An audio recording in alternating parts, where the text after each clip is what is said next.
Halo teman-teman, kembali lagi bersama Sigma Engineering. Baik, pada kesempatan kali ini saya akan menjelaskan seperti yang sebelumnya diberitahu, yaitu tentang penggunaan hotkey pada keyboard kita untuk perintah-perintah di Autodesk AutoCAD. Oke, langsung saja kita buka AutoCAD kita. Nah, ini dia. Apa aja sih hotkey yang ada di keyboard kita? Yaitu dimulai dari F1 sampai F12, teman-teman. Nah, langsung aja kita coba satu-satu yuk. Yang pertama itu F1. Apa itu F1? F1 ini digunakan untuk sebagai perintah bantuan apabila kita menemukan kesulitan-kesulitan yang ada di dalam AutoCAD ini. Jadi sebetulnya F1 ini bisa kita lihat lagi di sini memerlukan sambungan internet. Jadi bisa dibilang online seperti itu. Jadi apabila kalian tidak memiliki internet, kemungkinan tidak bisa untuk membuka bantuan tersebut. Kemudian yang selanjutnya adalah F2. Apa itu F2? F2 ini kegunaannya untuk menampilkan teks perintah yang telah dijalankan pada sesi-sesi sebelumnya. Contohnya adalah seperti ini. Nah, ini adalah historical saya sebelum perintah yang selanjutnya akan dibuat. Contoh lagi, misalkan kita buat perintah itu poligon. Nah, enter. Kita buat 6, klik inscribe. Oke, kita asal aja dulu. Nah, seperti ini misalkan. Nah, kita pengen tahu yang tadi yang kita buat tuh apa aja sih step by stepnya. Nah, itu bisa dimunculkan di perintah command prompt dengan cara mengketik F2 seperti itu. Nah, di sini ada ya teman-teman ya.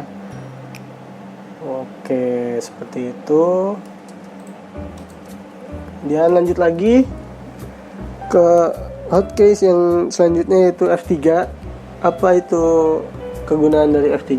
Yaitu untuk mematikan atau menghidupkan fungsi dari object snap. Nah, ini ada namanya object snap ya. Apa sih itu object snap ya? Itu jadi pertanyaan juga. Object snap ini adalah misalkan kita memiliki bentukan garis yang secara acak seperti ini misalkan ya. Nah, namun demikian kita ingin membuat lagi garis yang bersinggungan atau menabrak dari garis ini gitu ya, atau ke salah satu sisinya. Ini object snap ini berfungsinya untuk mengarahkan kita langsung ke tempat yang dirasa Autodesk ini adalah terkaan dari kita seperti itu. Jadi misalkan kita mau mengarahkan di sini, dia akan mensuggest kita bahwa yang terdekat itu adalah titiknya ini, seperti itu. Apabila kita arahkan ke sini, titik yang terdekat adalah ini ataupun ini, seperti itu. Nah, ini adalah salah satu fungsi dari object snap yang kita hidupkan. Namun apabila kita matikan fungsi object snap tersebut, apa yang terjadi? Yang terjadi adalah sebagai berikut. Nah, ini dia. Bisa dilihat perbedaannya ya. Yang tadi ada kotak-kotak hijau, kita cek lagi. Kotak hijau seperti ini tuh, ini tandanya kita mengaktifkan object snap. Namun apabila kotak hijau tersebut tidak ada, itu berarti object snapnya dimatikan. Jadi kita bisa mengarahkan kursor ke segala tempat seperti itu. Itu adalah kegunaan dari F3, teman-teman. Lanjut lagi ke F yang selanjutnya, yaitu F4. Apa sih fungsi dari F4? Fungsi F4 ini yaitu untuk mematikan atau menghidupkan tablet atau digitalizer gitu ya. Jadi sebetulnya ini perintah yang udah lama dan jadul gitu ya. Jadi ini tuh butuh perangkat tambahan, seperti bentuknya tuh seperti tablet ataupun trackpad ya, seperti itu, ataupun ballpad lah, mirip-mirip handphone zaman dulu gitu ya. Jadi kita tidak bisa mengaplikasikannya di desktop kita karena penggunaannya untuk tablet ya, seperti itu. Kita lanjut lagi aja ke F yang selanjutnya, yaitu F5. Apa sih F5? F5 ini adalah fungsinya sebagai pemindah isoplane jika kita bekerja pada isometric plane. Nah, kita contohin satu ya, misalkan isoplane kita, sebelumnya kita jelasin dulu apa itu isoplane. Isoplane itu adalah keadaan di mana misalkan kita membuat gambar 2 dimensi, namun penggambarannya secara isometrik seperti itu. Misalkan seperti ini ya, ini pure 2 dimensi aja. Jadi misalkan kita tarik garis ke sini ke arah mana aja ini masih bisa seperti itu ya.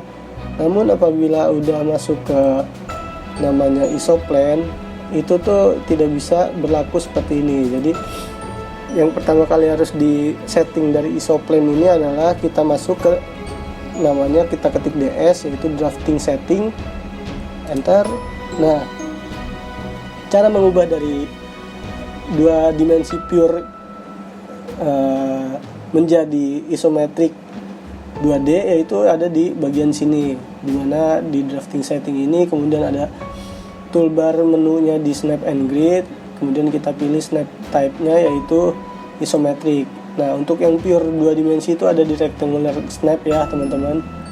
Kalau misalkan kita mau coba yang F5 itu penggunaannya di mana, kita klik dulu di isometric snap seperti itu.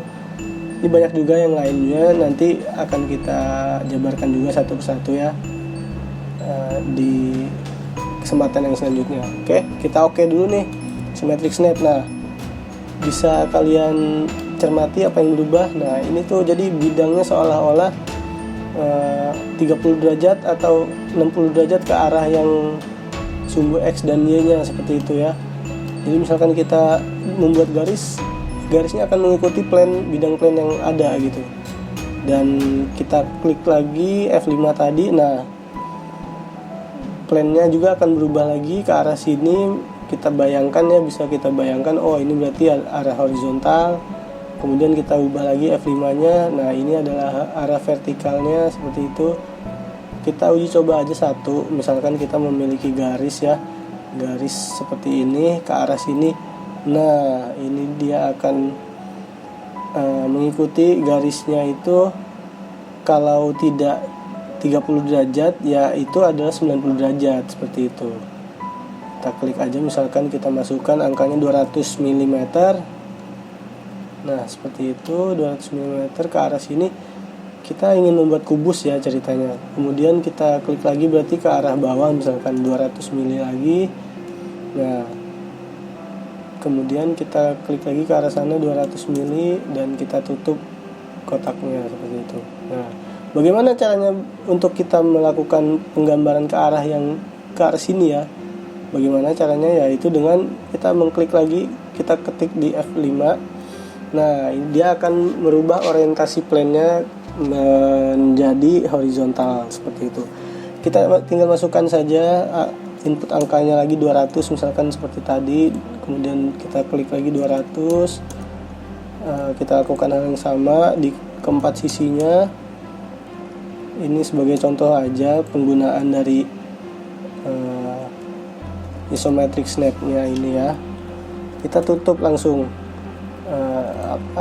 Nah, ini kenapa tidak ada, karena kita belum ubah lagi ya orientasinya. Kita tinggal ketik F5 lagi. Nah, kita ubah orientasinya menjadi ke arah sini, kemudian kita ubah lagi ke arah yang berlainan seperti itu. Dan nah, ini dia kubus yang telah kita buat.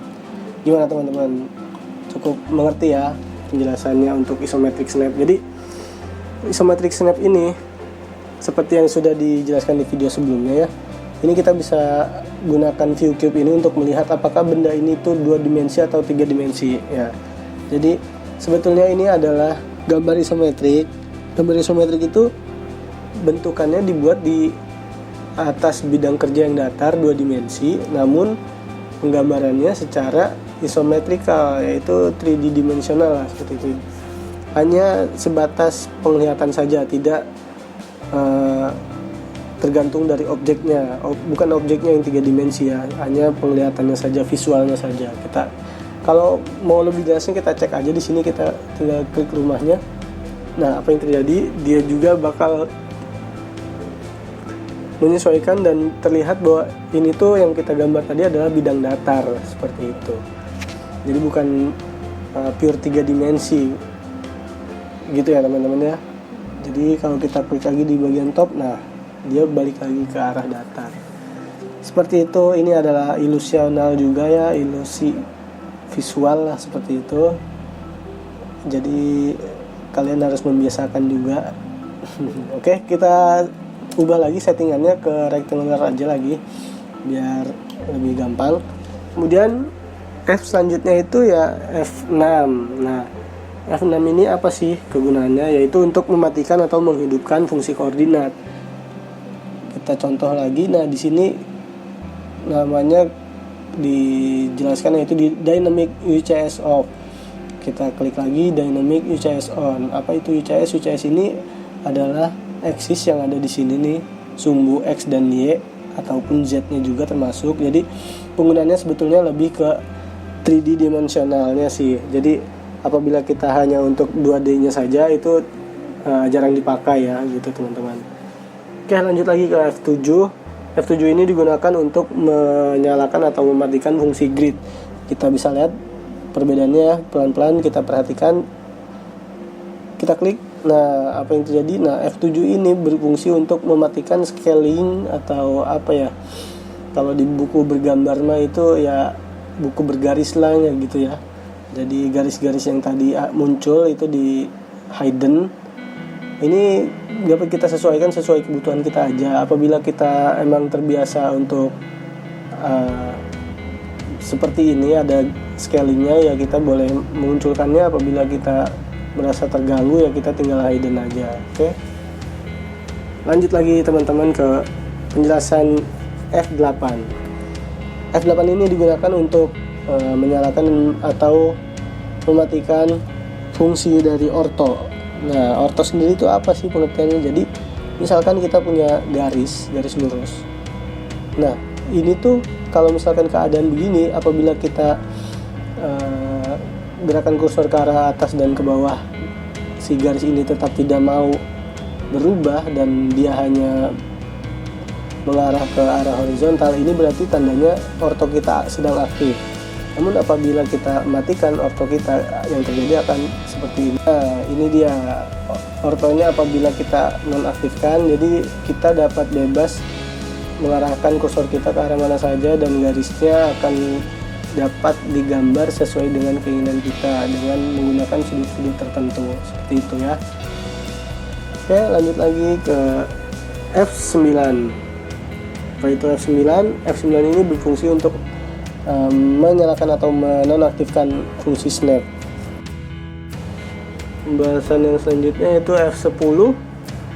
F10 ini sama dengan fungsinya di F4 ya. Jadi untuk mematikan atau menghidupkan fungsi tablet lagi, kita butuh perangkat tambahan untuk melakukan fungsi ini, seperti itu. Jadi kita skip aja, lanjut lagi ke F11. F11 ini digunakan untuk mematikan atau menghidupkan fungsi objek snap tracking. F12 ini digunakan hanya untuk mengaktifkan atau menonaktifkan dari input parameternya ya, seperti itu. Nah, kita lihat jelaskan perbedaannya. Dan yang terakhir adalah perintah escape. Apabila semua perintah sudah kita kerjakan, kita ingin menyudahi perintah tersebut, kita tinggal klik di sini atau tekan klik kanan enter, ataupun juga bisa dengan caranya klik dan escape. Nah, seperti itu. Gitu teman-teman. Gimana penjelasan dari saya? Cukup jelas ya untuk hotkeys dari perintah shortcut di keyboard kita. Oke, dari saya penjelasan kali ini cukup sekian. Kita akan bertemu lagi di video yang selanjutnya yang akan membahas cara memasukkan data input perintah pada AutoCAD. So, jangan kemana-mana, tetap bersama kami di Sigma Engineering. Tetap dukung dan support terus. Jangan lupa like, share, dan subscribe. Terima kasih.